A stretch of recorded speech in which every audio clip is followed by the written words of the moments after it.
এখন কথা হলো, অন্যকে চিন্তা নিয়ে বেশি হয়, নিজেকে চিন্তা নিয়ে কম হয়। এই জন্য আপনি রিয়া এবং লৌকিকতা সম্পর্কিত হাদিসগুলো জানবেন, এগুলোর ভয়াবহতা কি, জাহান্নাম উদ্বোধন করবে সে সমস্ত লোকদেরকে দিয়ে যারা মানুষ দেখানোর জন্য ভালো কাজ করবে। আর আল্লাহ তাআলা কোরআনে বলেছেন, কু আনফুসাকুম ওয়া আহলিকুম নারা, নিজেকে জাহান্নামের আগুন থেকে বাঁচাও, এটা আগে, এরপরে পরিবারকে, তারপরে অন্যান্য মানুষকে। এই আয়াতগুলো বেশি বেশি করে পড়বেন এবং যারা আত্মশুদ্ধি করে, নিজের সংশোধন করে, সে মানুষগুলোর সান্নিধ্যে থাকবেন, ইনশাআল্লাহ আল্লাহ তাআলা ভালো রাখবেন। এরপরে প্রশ্ন হলো, অনেক সময় আমাদের মা বাবা আমাদেরকে বদদোয়া দিয়ে ফেলেন রাগের চোটে, এরপরে যখন তারা স্বাভাবিক হন তারা নিজেরাই অনুতপ্ত হন। প্রশ্ন হলো, রাগের মুহূর্তে তারা যে বদদোয়া করে বসেছেন এর কারণে আমাদের কোনো ক্ষতি হবে কিনা? খুব গুরুত্বপূর্ণ প্রশ্ন। অনেক মা বাবা আছেন, একটু রাগ হলে, একটু মাথা গরম হলেই ছেলে মেয়েকে গজব, বদদোয়া, ঠাডা, নানা রকমের কথা বলে তাদেরকে বদদোয়া দিয়ে বসে, আছে না নাই? খুব খারাপ কথা, কথায় কথায় বদদোয়া দেওয়া এটা ভালো জিনিস না। কিন্তু আবার মা বাবার বদদোয়া সন্তানের জন্য খুব ডেঞ্জারাস বিষয়। কিন্তু যদি অপাত্রে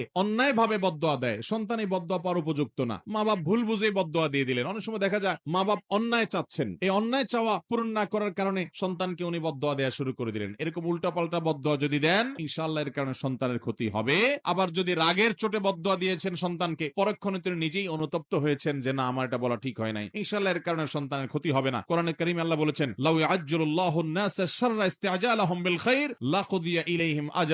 মানুষ তাদেরকে আল্লাহ তাআলা ভালোটা চাইলে যত তাড়াতাড়ি দেন, বদদোয়া করলে, খারাপটা চাইলে যদি এরকম সাথে সাথে দিয়ে দিতেন তাহলে বাঁচত না, মানুষ সব শেষ হয়ে যেত। অতএব আল্লাহ খারাপটা সাথে সাথে দেন না, অনুতপ্ত হয়ে ফিরে আসলে আল্লাহ তাআলা ওটার ক্ষতি থেকে বাঁচিয়ে রাখেন। এরপরে প্রশ্ন হলো, বর্তমানে অনেক মেয়েরা বোরকা পরে, কিন্তু অনেক মেয়েরাই বোরকা ইসলামিক বিধান অনুযায়ী পরে না, তারা বোরকা পর্দার চেয়ে ফ্যাশন হিসেবে বেশি ব্যবহার করে, এদের উদ্দেশ্যে কি বলবেন? এরকম লোক অনেক আমাদের সমাজে আছে যে বোরকা, এমন টেডি বোরকা পরে, এমন জাকজমকামলা বোরকা পরে যে ওই বোরকাটা ঢাকার জন্য আরেকটা বোরকা দরকার। বোরকার উদ্দেশ্য হলো সৌন্দর্য ঢেকে রাখা। সৌন্দর্য ঢেকে রাখতে হবে কেন? কারণ তার সৌন্দর্য নিয়ে অন্য পুরুষরা বাজে চিন্তা করবে, এটা কোনো আত্মসম্মান বোধ সম্পন্ন নারী করতে দিতে পারে। অতএব সেই জায়গা থেকে তিনি কি করবেন? পর্দা করবেন। এখন বোরকাটাই যদি মানুষের দৃষ্টি, পুরুষদের দৃষ্টিকে আকৃষ্ট করে, এত জাকজমকপূর্ণ হয়, তাহলে তো সেক্ষেত্রে সৌন্দর্য বরং আরো প্রকাশ করলেন। আল্লাহ বলেছেন, ওয়ালা ইউবদিনা যিনাতাহুন্না, নারীরা তাদের সৌন্দর্য প্রকাশ করবে না, ইল্লা মা যাহারা মিনহা, তবে যেটা তার সব পর্দা করার পরও থাকে প্রকাশ, সেটা ভিন্ন কথা। অর্থাৎ বাইরের অংশ, কাপড়ের বাইরে, এটা তো দেখা যেতে পারে, কিন্তু কাপড় দিয়ে তার সৌন্দর্যকে ঢাকবে। অতএব জাকজমকপূর্ণ বোরকা এটা বোরকা না, এটা ফ্যাশন। এটার কারণে পর্দা করার যে সওয়াব সেটা হাসিল হবে না, এবং পর্দা করার যে ফরজ আমল সেটা হবে না।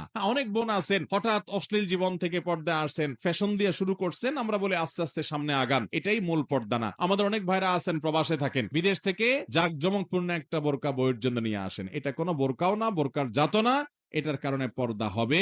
পর্দা হলে পরিপূর্ণভাবে ঢোলা ঢালা হবে, টাইট হবে না, অতিরিক্ত চাকচিক্য, কারুকার্য যদি থাকে তাহলে আর বোরকা হলো কি? অতএব এই বোরকা পড়লে পর্দা হবে না। এরপরে প্রশ্ন হলো, বর্তমানে অনেকেই আছে যারা 4-5টা বেশি সূরা পারে না। এখন তারা যদি 5 ওয়াক্ত নামাজ অল্প কিছু সূরা পাঠ করে আদায় করে, তাহলে কি চলবে, নাকি কিছু বেশি গুরুত্বপূর্ণ সূরা পাঠ করতে হবে? সূরাগুলো কি কি তা জানাবেন। 5 ওয়াক্ত ফরজ নামাজে এবং সুন্নত নামাজে আমরা সূরা ফাতিহার পর অন্য সূরা মেলাবো, শুধু 4টা সূরাই আছে, এটা দিয়েই সব নামাজ পড়েন, যদি নামাজ তো হয়ে যাবে, কিন্তু এটা উচিত না। একজন মুসলমান 4টা সূরা ছোটবেলা মুখস্থ করছেন, এখন আর 2টা করেন, আরেকটা করেন, 1 মাস ধরে চেষ্টা, সামনে রমজান মাস আসতেছে, কোরআন নাজিলের মাস, চেষ্টা করে আপনি 1টা-2টা সূরা বাড়ান, যাতে করে এক এক নামাজে এক একটা আপনি পড়তে পারেন। কিন্তু এই 4টা দিয়ে যদি নামাজ পড়েন আপনি, ইনশাআল্লাহ গুনাহ হবে না, নামাজ হয়ে যাবে।